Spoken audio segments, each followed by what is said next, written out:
Lies your history class taught you. Now I would like to say, please take this with a grain of salt. Always do your own research. But at the same time, you're not gonna do your own research. You're lazy. So that's why if you scan this QR code, it's the lazy way of pulling up and watching the live streams. It's a great time. It's really fun. And just all you gotta do is scan, or you can use the link in the description, but you're probably not because scanning is easier.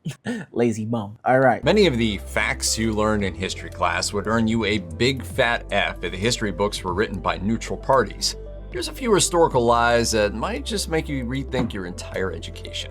Who wouldn't want to fight Nazis? They were evil incarnate, and the world is obviously better off without versus them. Nazis. But Americans at the time of World War II were skeptical. President Franklin Roosevelt was the most vocal supporter of joining the war effort, while aviator Charles Lindbergh was dead set against it. We cannot win this war for England, regardless of how much assistance we send. Lindbergh's vehement isolationism got him labeled as a Nazi sympathizer. You might have seen on your favorite internet search engine that Lindbergh just admired Germany for their technology and rejuvenated economy under Hitler, but he also thought white people were superior to everyone else, so... Oh! If you have Netflix, you're dumb. Instead, you can join my Patreon where we watch the same movies, TV shows, and even anime live with me and the community, all for less money than your Netflix subscription. Don't get scammed by Netflix. Scan the QR code on screen and join the lawbreakers. Well, I see why you like them.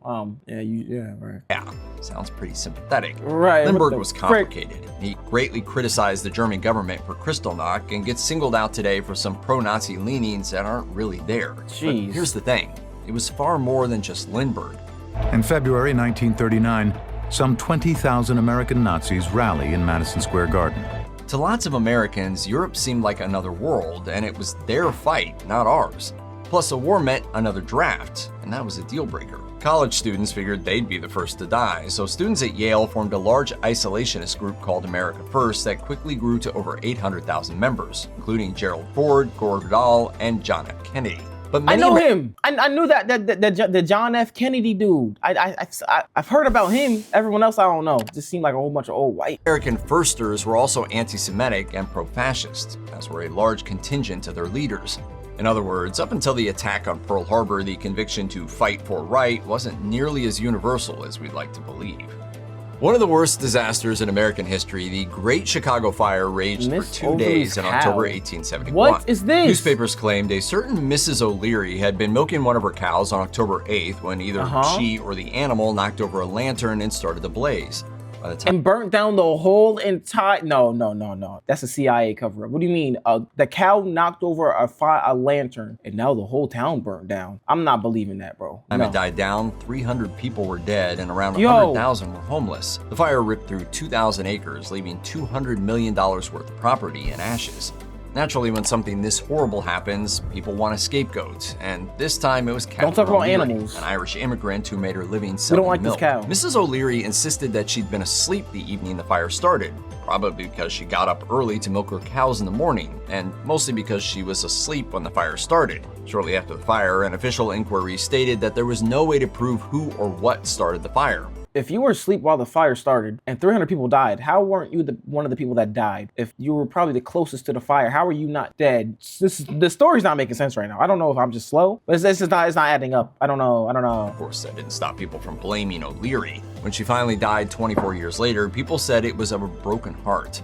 Even today, it's widely and wrongly believed that O'Leary's bovine started the blaze. In fact, several reporters who first accused O'Leary admitted they'd either made up the story or heard it from super unreliable witnesses. And some have recently come to suspect her neighbor Daniel Pegleg Sullivan, the guy who first reported the fire. Mrs. O'Leary! Mrs. O'Leary! Oh, Mrs. O'Leary! You're born! Look! Many parts of Sullivan's story don't stand up under scrutiny.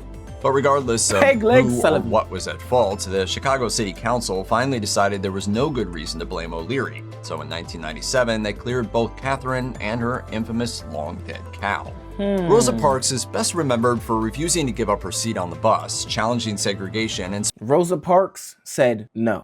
sparking the Montgomery bus boycott. Many have assumed that Parks was a tired old woman who spontaneously decided she wasn't moving, but that's not the case. Parks herself clarified, "People always say that I didn't give up my seat because I was tired, but that isn't true. I was not tired physically, or no more tired than I usually was at the end of a working day. No, the only tired I was tired of giving in." Tired of giving it in. Okay. You know what's so wild? She fought so we can't be in. So we don't have to sit in the back of the bus. But now, at least when I was in school, I chose to sit in the back of the bus. The back of the bus was when all the lit stuff, all the wild stuff was happening in the back. The back was lit. If you in the front, like you next to the bus driver, like nothing's happening next to the bus driver. You want to talk to the bus driver? I'm cool. I'm going back where the party's at. So, but like, shout out to Rosa, because now we have the option, and now we have the option. Let that sink in. Let that sink in. Now we have the option to do what we want. We have choices now. We can make our own choices. Yeah, stand up. All my blacks, stand up. Yeah, I love it. I love it. She was arrested for refusing to give up her seat. She was already a respected civil rights leader. Her choice to stay in her seat was a calculated decision and a brave act of protest, not a spontaneous decision. Okay. We're not downplaying Rosa Parks or the Montgomery bus boycott, so don't get it twisted. For one thing, Parks was actually in the designated black section of the bus when asked to move.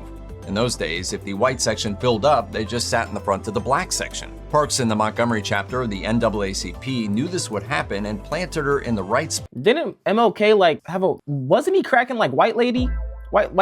I swear that people were saying MLK was over here playing in snow. Wasn't he? He had a dream, all right, that I could take your bitch. To get things started. This was a calculated move, quite ingenious, that was inspired by a few prior events. One of those events was undoubtedly a spontaneous decision.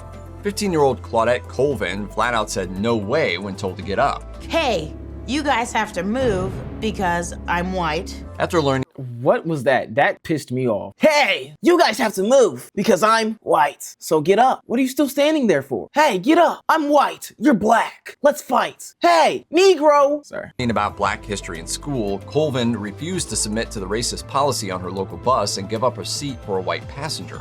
You know what? I paid my fare the same as this white lady paid her fare. So Claudette's like, have a seat. In an interview with NPR, Colvin stated, "It felt like Sojourner Truth was on one side pushing me down and Harriet Tubman was on the other side of me pushing me down. I couldn't get up." Why wasn't Colvin made the face of the movement? For one thing, she was young.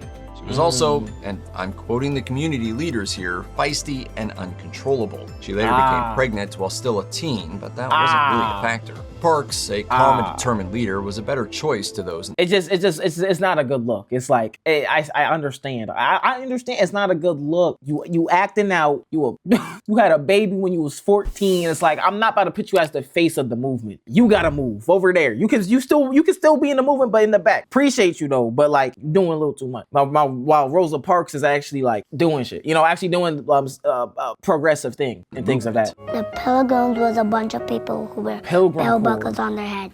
Oh, pilgrims. Oh, yay. This is why we shouldn't celebrate Thanksgiving. Thanksgiving, what are we grateful for? That you pillaged and conquered our people and other horrific things that I can't say because we're on a YouTube video. Remember elementary school when you dressed up like pilgrims in ill-fitting black and white costumes and big black hats to reenact the first Thanksgiving? Newsflash, the wardrobe wasn't historically accurate, but it's probably best not to tell the moms who sewed their fingers off to get it all done. If only y'all knew the root of all holidays. Exactly. And that's why I don't freaking celebrate anything. Because once you know the root of everything, where it first started, you realize, well, what we're doing now is just some made up BS. Everything is really just made up. And you're following some old pagan sexual ritual. I'm gonna be honest. That's literally how everything starts. I'm sorry. Some old people was horny, having orgies, was making a holiday. And then they spin it for the capital gain. But yeah, keep the Christ in Christmas. You don't want to know the origins of Christmas. You don't want to know it's all of them. Sorry. You can celebrate, have the Christmas spirit, but like the truth, ignorance is bliss. That's all I can say. All right, ignorance is bliss. It's reasonable to assume that pilgrims dress that way. Mindful, demure clothes for mindful, demure people. Except according to historian Caleb Johnson, the pilgrims wore all kinds of styles and colors. The idea that pilgrims dressed like they were colorblind came much later. In the early 1800s, artists like Michelle... Damn, what happened to your hair, dude? See, bro, some people need to have hair on their head. You have an oddly shaped head. Goodness. Cornet painted the pilgrims with no real idea what they looked like, so they stuffed them into clothing that was modern and familiar. All that black and white stuff. The minimal women's history you learn in schools usually revolves around the idea that ladies stayed at home, then for a minute they had to go to work in the factories and wear red bandanas during World War II, but they went back home after the war and stayed put until feminism came along. Nope, Not even close. Okay, lots of women were housewives or mothers and not allowed or not encouraged to work after getting married. But what about the other women? The ones who didn't have the privilege of not working? What about the decades of history where men and women worked equally? Notice how anger is your emotional response to any female challenge to You know what I just thought of? What about the woman that just couldn't get a man? Wait, wait. What were they supposed to do? Just like I don't have a man to go to work for me. I can't go to work. Wait, wait. Am I tweaking? Huh. Hold that thought. Just hold that thought. your authority. That's right. Before the Industrial Revolution, work was an extension of the household, and tasks were split evenly between men and women. Even by the turn of the century, women held a quarter of industrial jobs and half of agrarian jobs. Factory work at the time was incredibly dangerous, and gendered labor laws reinforced the growing idea that men should earn the money and women should stay at home. Do women climb Mount Everest or fly around in Gemini space capsules? Not yet, but only because conservative males boycott us from our rightful place in the universe. Even in the 50s, I don't know what she said, but big words, big words. Taylor Swift went to space. Shout out to all my ladies. these women workers weren't so rare. Look magazine often profiled female workers, and radio programs talked to career girls who felt women should be able to find meaning and purpose outside the home. The important thing is that the working girls got a like 100% family is important, but to not even have an outlet of creativity, it doesn't even have to be work, just something else. You need something else, anything else, you know? Making women seem like frail, put upon creatures of history till they finally had enough and demanded equal rights. The first women's rights convention in the US was in 1848, I have to watch The Color Purple. And they'd been working long before that. Rosie the Riveter was a marketing ploy more than a movement. In 1903, baseball guide editor Henry Chadwick wrote about how baseball had evolved from the British games of cricket and rounders. Baseball is the stupidest sport ever. Sorry, not sorry. It's so boring. Oh my gosh. Like, I can't watch. I'm not about to watch you hit a ball with a bat and run around for like 4 hours. How do people watch this? And then like all y'all do is like eat glizzies and drink beer. Bro, that sounds like the worst day of my life. I'm sorry, bro. I'm cool off that. I hate you, nigga. Let's die. Magazine's publisher, sporting goods kingpin Albert Spalding, objected. According to him, baseball was American and Wait, sporting goods? Is he the founder of Dick's? Chadwick wrote about how baseball had evolved from the British games of cricket and rounders. The magazine's publisher, sporting goods kingpin Albert Spalding, objected. According to him, baseball was American and simply had to have American origins. Spalding set out to prove it, forming a commission that asked the public for information about the game's early days. The commission's report, issued in 1907, was based mainly on a letter from a man named Abner Graves. He claimed to have been in Cooperstown, New York in 1839 when future Civil War General Abner Doubleday outlined the diamond in the dirt and wrote up rules for a game called baseball. Welcome, my friend, to the first ever playing of a new sport. A sport of my own devising. Spalding took this for fact. In doing so, he ignored two actual facts. That commission member A.G. Mills, who was close friends with Doubleday, couldn't remember Doubleday ever mentioning baseball, and that in 1839, Doubleday was a cadet at West Point, not in Cooperstown. All right, fine. I'll say it. That's two strikes against Spalding's claims. Oh, that means one more strike and he's out, right, guys?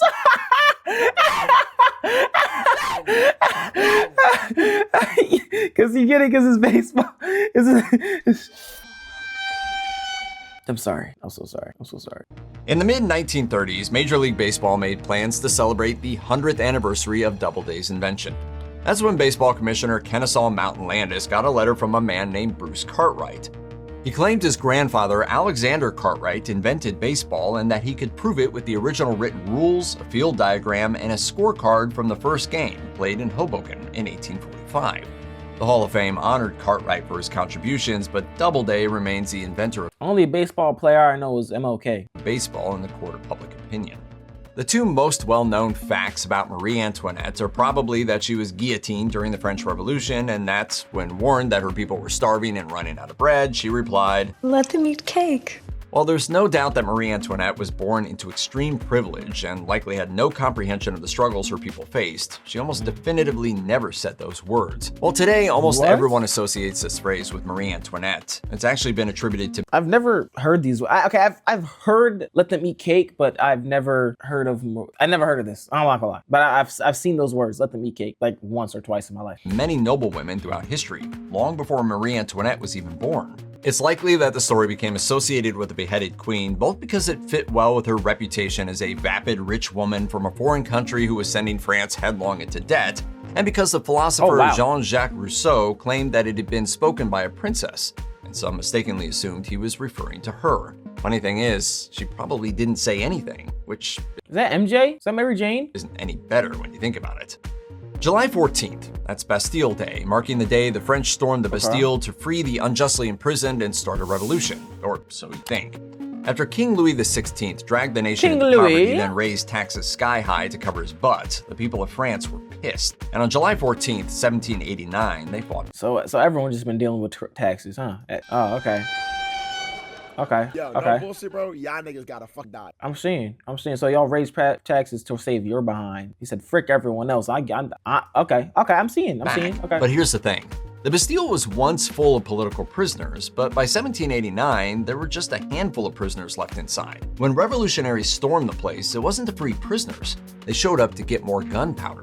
The raid turned violent, and the freedom fighters killed, then beheaded the prison guards. Oh my gosh, are they crazy? You don't have enough upper body strength to get up there. The whole thing was just a case of looting gone wrong. Fortunately for the citizens, the Bastille raid came at the right time, so it turned from a tale about stealing gunpowder and lopping off random heads into a legendary fight against tyranny. They controlled the narrative, so to speak. So when you're celebrating Bastille Day with your 3-foot baguette and most fetching beret, remember, you're really honoring a bunch of beheading-crazy looters with a whopper of a revolutionary excuse. Damn, I still want a baguette. I can't lie. Like the only thing I'm going to be doing when it comes to like holidays is like I'm going to eat some food. I'm gonna eat some food. Not every food, but I'm gonna eat some. Like I'll pull up for the food. That's about it. But that's about it. The idea that Gandhi was anything less than pure and perfect used to feel like heresy. But few historical figures have experienced a plot twist quite like Gandhi. In fact, Pulitzer Prize-winning journalist Joseph Lelyveld's realistic biography of Gandhi has been banned in Gandhi's home state of Gujarat for blasphemy. But that doesn't make Lelyveld's words any less true. He was viewed alternatively as a fanatic or an eccentric, a reactionary, revolutionary, saint, or messiah, or as a man who must be killed. Most of us don't know Gandhi abandoned his wife to live with a rich male architect before he got involved in British-Indian relations. Damn. Damn. You left your fine shit to be with old white men? Gandhi's sexuality isn't the issue here. The problem is that Gandhi tried to get all references to homosexual traditions erased from Indian temples in an act he called sexual cleansing. And according to Lelyveld, to test his resistance to sexual temptation, he'd sleep in bed naked with his teenage grandnieces. To be fair, the evidence of actual sexual relations Gandhi had with any of the aforementioned is not strong. What is strong— What? Wait. Can someone like can you elaborate on that part?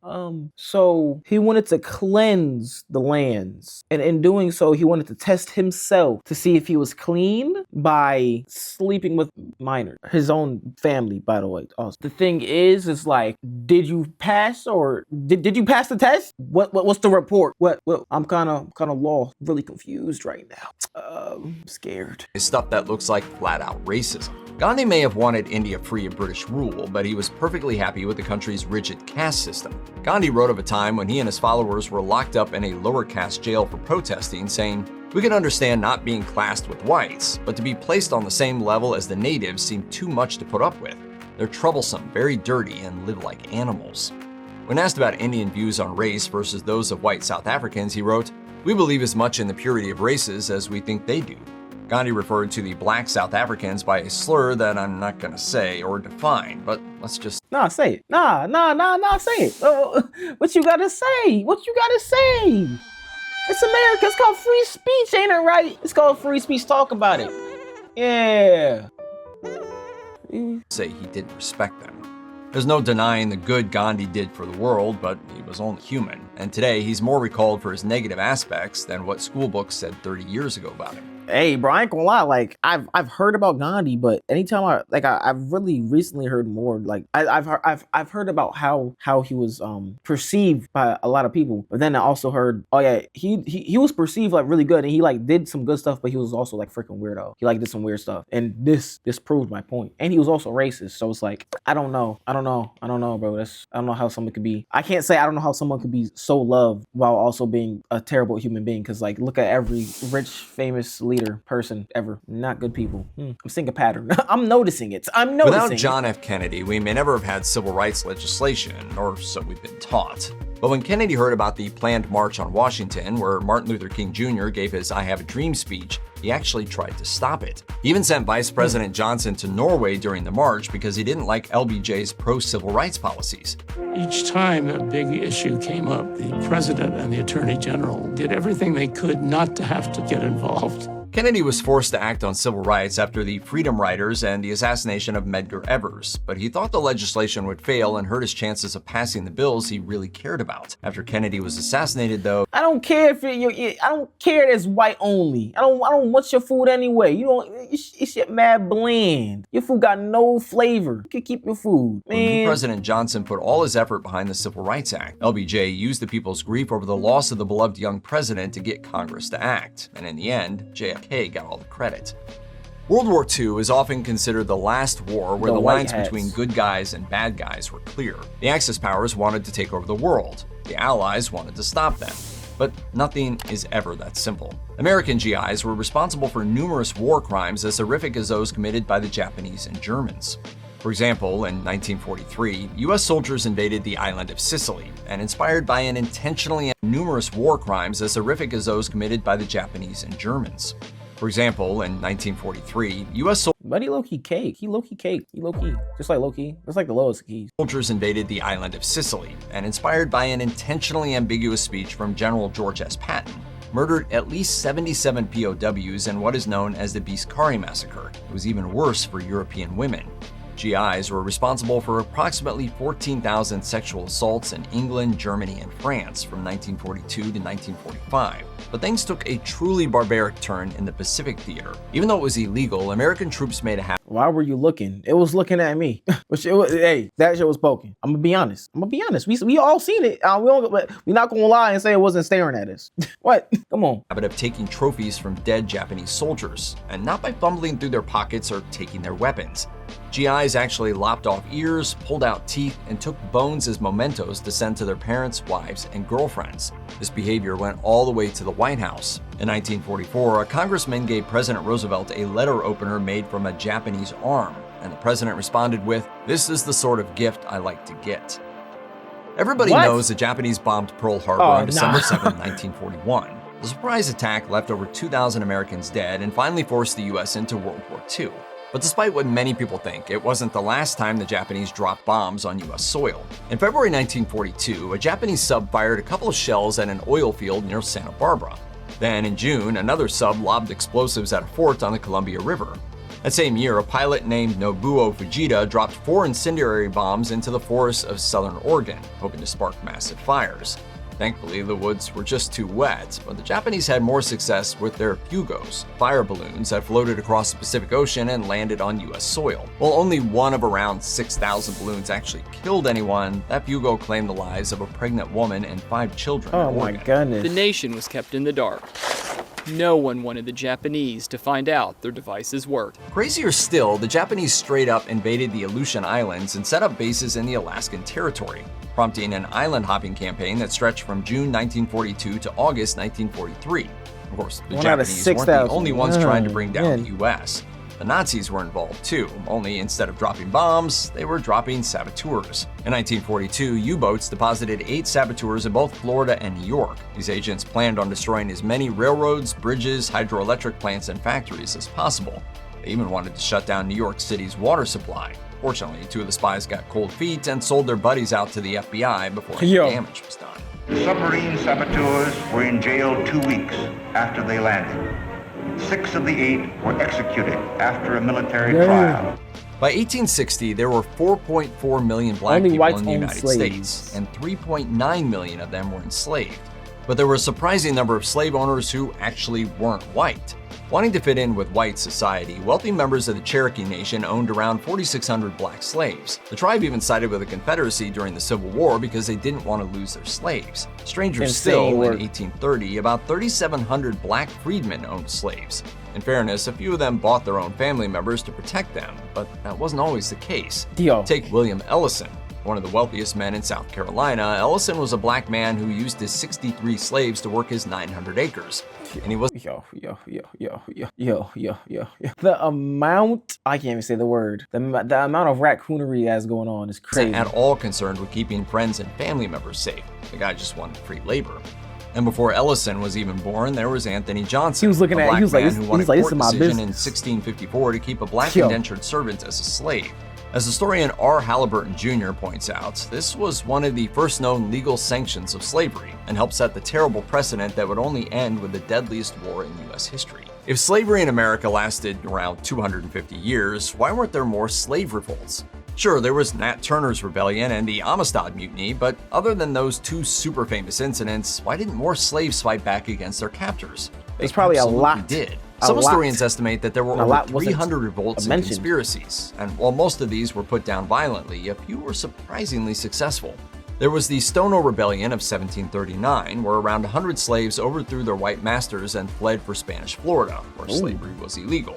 These heroes were cut down by the English, but the group made history with the biggest slave rebellion in the 13 colonies. Damn. Then there was the German Coast Uprising of 1811, in which slaves attacked a militia warehouse, armed themselves to the teeth, and tried to capture New Orleans. They were defeated after 2 days, and around 100 black prisoners had their heads cut off and placed on poles along the Jeez. side of the road. There was also the time 300 slaves teamed up with 20 Native Americans to seize a Florida fort, and there was an 1800 incident in which Gabriel Prosser assembled an army of 1,000 slaves but was undermined by a traitor and bad weather. In 1842, slaves turned on their Cherokee and Creek masters and made a brave but futile run for the Mexican border. On a happier note, in 1841, slaves aboard the ship Creole staged a mutiny and sailed to freedom in the Bahamas. And if you want to look outside the US, in 1791, Toussaint Louverture led a massive slave rebellion in Haiti, which led to the country's independence. They fought the French, the British, and the Spanish army for 12 years. Haiti was actually the second North American territory to gain independence, only behind the good old US of A. Well, have you seen Antebellum? Antebellum. That sounds familiar. If my memory is correct, I could just be yapping right now, which I'm always yapping, honestly. But isn't it that the horror movie? Isn't that the horror movie about slaves? Yes, no? Yeah, I did. I watched that with my family. That movie was crazy. That movie's really good though. But I was just going to suggest that movie, but couldn't think of the name. See, I don't even know how I processed it. I think I think it's just because we're talking about slaves right now, so that's just the first thing that came to mind. That's the only horror movie I know about slaves. There's probably more. Actually, I don't want to watch any more horror movies about slaves. That movie was different because it was different. It was a cool concept. One of the most common myths about the colonial era is that indigenous Americans were baffled by European colonists because they had no concept of land ownership. Since they didn't understand owning property, they didn't realize the settlers were taking something away from them. Not true. In reality, many communities living in North America had extensive legal systems of their own before the arrival of Europeans. These included rules about owning land. As described in the American Historical Review, this belief that the people who lived in the Americas before the arrival of Europeans had no concept of owning land comes from philosopher John Locke, who believed that indigenous peoples were wild men who roamed the forest hunting and gathering and never worked the land. He believed that only white people cultivated crops. Right. Turns out that the vast majority of people who lived in the Americas farmed, as in planting seeds and growing stuff. Even hunter-gatherer communities had designated land that they lived on, worked on, and maintained for future generations. Though school taught us differently, Southerners didn't get a patent on racism, and people of the North have their own terrible history of slavery. The colonial North thrived on the slave trade in the 1700s. During the Revolution, George Washington told Northern and Southern colonists that we must fight the British so we don't Why you got a lesbian cut, bro? That's bad hairdos. I'm sorry. don't become as tame and abject slaves as the blacks we rule over with such arbitrary sway. By 1804, slavery was abolished in the North, but it didn't happen all at once. Some states left in provisions to slowly free slaves over time, and by 1840, Connecticut still had 17 slaves listed on the census. In 1740, a fifth of New York City's population were enslaved people, and New York had the second highest rate of slave ownership in the country, behind only Charleston, South Carolina. Slave labor built much of the city, and although they didn't have to work on plantations, you were still considered property to be bought, sold, and used isn't much consolation. Even during the Civil War, New York City came close to joining the secession after South Carolina. The city wanted to side with the South mostly for economic reasons, and they had no moral problem with the idea of siding with slaveholders. The New York Herald wrote, "If Lincoln is elected, you will have to compete with the labor of 4 million emancipated Negroes. So if a Yankee gets a little high and mighty around his Southern friends, just remind him of that quote and all the terrible history behind it, and watch the guilt make him spontaneously combust." Many believe that the Plymouth Colony Pilgrims gathered their savior Squanto and his tribe together for a massive feast to thank them for their help in growing crops. What did he just say? You want me to go back? With the labor of 4 million emancipated Negroes. So if a Yankee gets a little high and mighty around his Southern friends, just remind him of that quote and all the terrible history behind it, and watch the guilt make him spontaneously combust. Many believe that the Plymouth Colony Pilgrims gathered their savior Squanto and his tribe together for a massive feast to thank them for their help in growing crops. This story, while heartwarming, is total myth. Hello, Englishman. I am Squanto. Perhaps we should strike a treaty between our peoples. Good idea. The man we know as Squanto was actually a Wampanoag man named Tisquantum. He was able to help the Pilgrims not only avoid starvation, but also to communicate with the people who were already lived there because he already spoke English himself. He learned the language after being kidnapped and trafficked as a slave by the British years before. Incredibly, he was able to escape, and after working for a British merchant for many years, negotiated his way back home. Tragically, the arrival of Europeans in his homeland caused a massive epidemic that took the lives of tens of thousands. Without a family to return to Tisquantum, Squanto chose to help Pilgrims. The Pilgrims really did have a harvest celebration, but they didn't invite the local people as a sign of gratitude for Squanto's help. You have taken the land which is rightfully ours. Celebratory gunfire from the Pilgrims was interpreted by the surviving Wampanoag as an act of war. After the conflict was resolved, it's possible that they provided some food to the Plymouth colony, but as a specific friendly singular gathering, the Thanksgiving celebrated today probably never happened. Welcome to our banquet. Cheese, Mrs. Sowett. Thank you. Happy Thanksgiving. That's what we're calling it. It's more likely that it memorializes several feasts of the Pilgrims, including one that celebrated the Mystic Massacre, in which colonists murdered several hundred Pequots in Connecticut as part of an ongoing conflict. But that Pequot War, it's complicated. We'll save that for another video one day. Hey man, thanks for sitting down and learning some history with me. Again, always do some research yourself. Always get different perspectives. Inform your own opinion. Word of advice. Word of advice. My Patreon may be better than Netflix, but do not become a member because I have to give away a Tesla, gaming setups, and a ton of other things. So whatever you do, do not scan this QR code on screen. Please don't do it.